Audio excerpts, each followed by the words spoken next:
சொல்லுங்க. கமான். அந்த இங்கிட்டு கிஷாவோட கதையை சொல்றேன். ஒரு நாள் ஒரு ராணி இருந்தாங்களா. அந்த ராணிக்கு ஒரு அழகான பூனை இருந்துச்சா. அதை பார்க்கறதுக்கே ரொம்ப அழகாவும் இருந்துச்சா. அந்த பூனை நல்ல பூனையா, எல்லாருக்கும் உதவி செஞ்சுச்சா. எல்லாருக்கும் அந்த பூனையை பத்தி ரொம்ப பிடிக்குமா. ஆனா ராணிய பத்தி வரதே போயிட்டாங்களா மக்கள். அப்புறம் அந்த பூ மந்திர பூட அந்த ஒரு அழகான தேவதை கிட்ட தன்னோட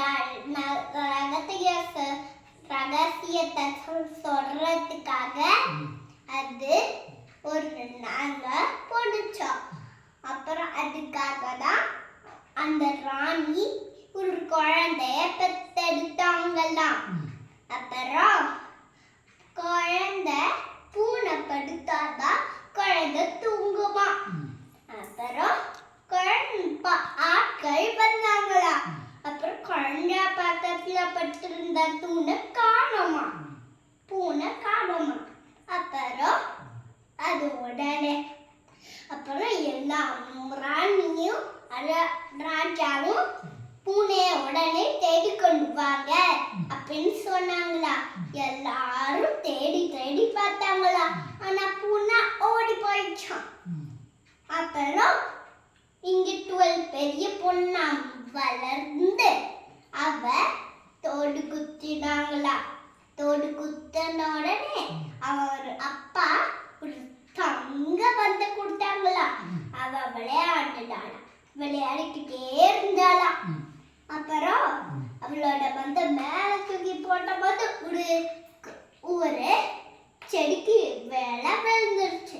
அப்புறம் அவ தேடி தேடி பார்த்தா. அப்புறம் சத்தம் கேட்டுச்சா ஒரு செடிக்கு பக்கத்துல. அப்புறம் எப்படி சத்தம் போட்டு சத்தம் வந்துச்சுன்னா, இங்கிட்டு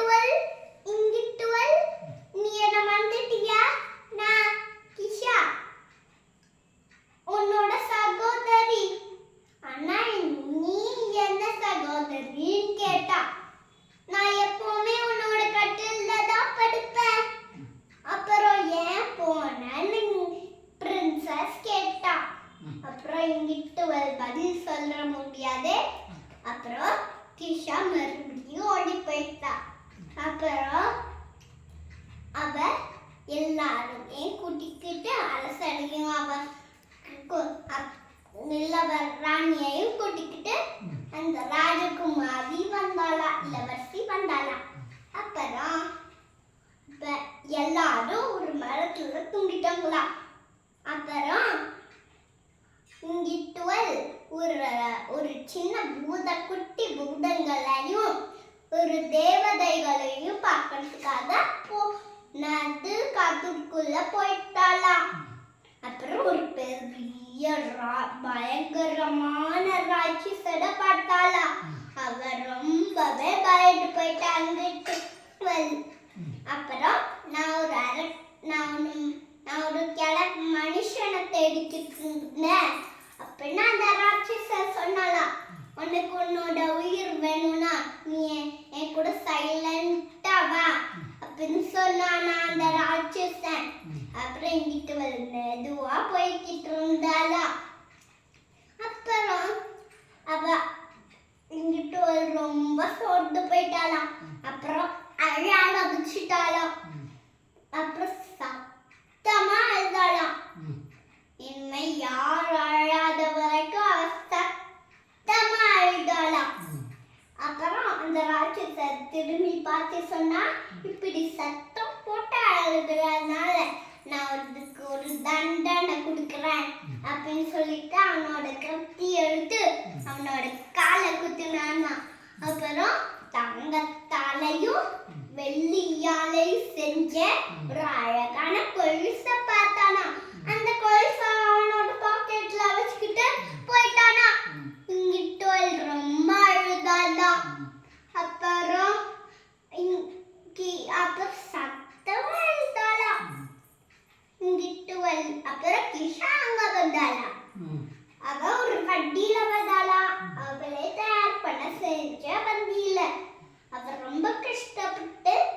வண்டியை செஞ்சிருந்தா. அப்புறம் இங்கிட்டு ஏற சொல்லி அவ ஏற்கிட்டு போயிட்டா.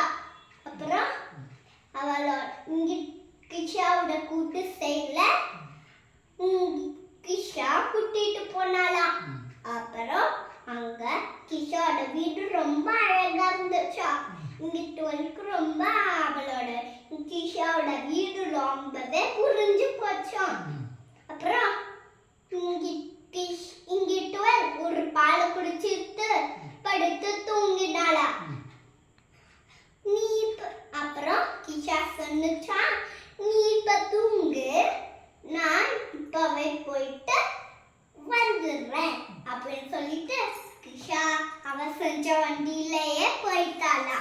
அப்புறம் கிஷா எங்க போனான்னா நேரா அந்த ராட்சசன கூட குகைக்கு. அவ தவழ்ந்து தவழ்ந்து ஒரு கோவை. அப்புறம் அவ தவழ்ந்து தவழ்ந்து ஒரு பெரிய பாறை மேல இருந்தா. அப்புறம் அந்த ராட்சசன் தன்னோட உணவை சாப்பிட்டுக்கிட்டு இருக்கும் போது அவ சிரிச்சான். இப்ப அந்த முட்டாள் இளவரசி தப்பு சத்தமா அழக்கூடாதுன்னு நினைச்சு அவன் தண்ணி குடிக்கிறதுக்காக ஆத்தங்கரைக்கு போய் குளிச்சுட்டு தண்ணி குடிச்சிட்டு இருந்தாடா. அப்புறம் கிஷா தன்னோட சூப் கிண்ணத்துல நிறைய உப்பு போட்டாலாம். அப்புறம் சூப்பை கொஞ்சம் போட்டாலாம். அப்புறம் மூச்சு விட்டு அந்த ராட்சசன் அதை குடிச்சாலாம். அப்புறம் அவன் கண்ணெல்லாம் ரத்தமாயிருச்சான், கண்ணீர் வந்துச்சான். அப்புறம் இது ரொம்ப உப்பு கிடைக்குதே அப்படின்னு நினைச்சுக்கிட்டு அவன் ஆத்தங்கரைக்கு போய் எனக்கு தண்ணி கிடைக்க வேணாம், நான் செத்துருவா போல இருக்கேன் அப்படின்னு வேகத்துல அவன் ஆத்தங்கரைக்கு போய் தண்ணியை குடிச்சானா. அப்புறம் அவன் செத்துட்டானா. அப்புறம் கிஷா இங்கிட்டு அவளோட கொலுசை எடுத்துக்கிட்டு போனாலாம் அப்புறம் வீட்டுக்கு. அப்புறம் கிஷா அவளோட கொலுசை எடுத்துக்கிட்டு வர்றதை பார்த்து இங்கிட்டு ரொம்ப சந்தோஷப்பட்டா. ஓ, ரொம்ப நன்றி கிஷா, உன்னோட உதவியால தான் இந்த கொலுசை காப்பாத்திருக்க அப்படின்னு சொல்லி அவளோட காலை போட்டாளா. நீ இப்ப தூங்கு, அடுத்த நாள் நான் உன்னோட வீட்டுக்கு கூட்டிட்டு போறேன் அப்படின்னு சொல்லிட்டு அப்புறம் கிஷா அப்புறம் இங்கிட்டு கிஷாவும் சாப்பிட்டுட்டு படுத்து தூங்கிட்டாங்களா. அப்புறம் பொழுது விழுந்துச்சோம். அப்புறம் அவங்க போய் கிஷா இங்கிட்டுவளோட வீட்டுக்கு போயிட்டாங்களா. அப்புறம் ராஜாவும் ராணியும் தங்களோட தொலைந்து போன மகள் கிஷாவை இங்கிட்டுவலும் கிஷாவையும் பார்த்து கிஷா கிட்ட உனக்கு என்ன வேணும் அப்படின்னு அரசர் கேட்டாலாம். அதை பத்தி நம்ம அப்புறம் பேசுவோம் அப்படின்னு கிஷா சொல்லிட்டு போயிட்டாளா.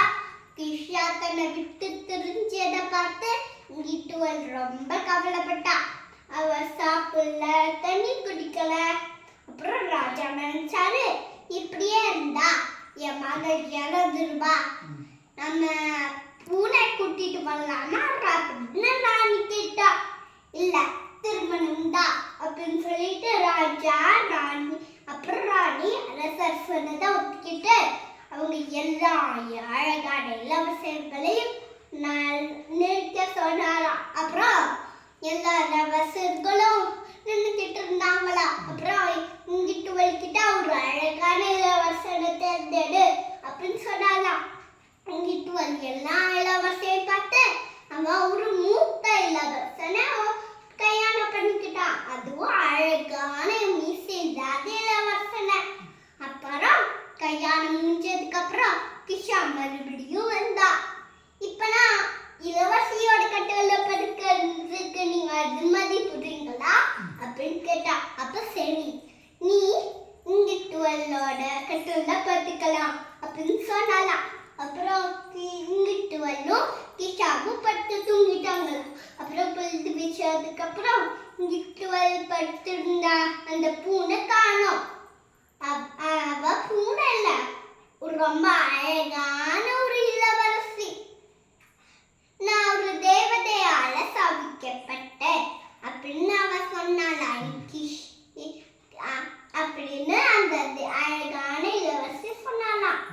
அப்புறம் அவங்க ரொம்ப சந்தோஷமா இருந்தாங்களா. அப்புறம் அந்த இளவரசி வேற இளவரசனோட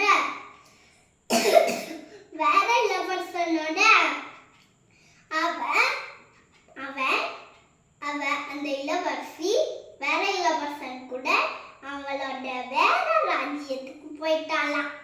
இந்த கதையில இருந்து நாம என்ன கத்துக்கிட்டோம்? யாராவது சொல்றீங்களா? நீங்களே சொல்லுங்கம்மா. எனக்கு நல்லதை செய்யணும், கெட்ட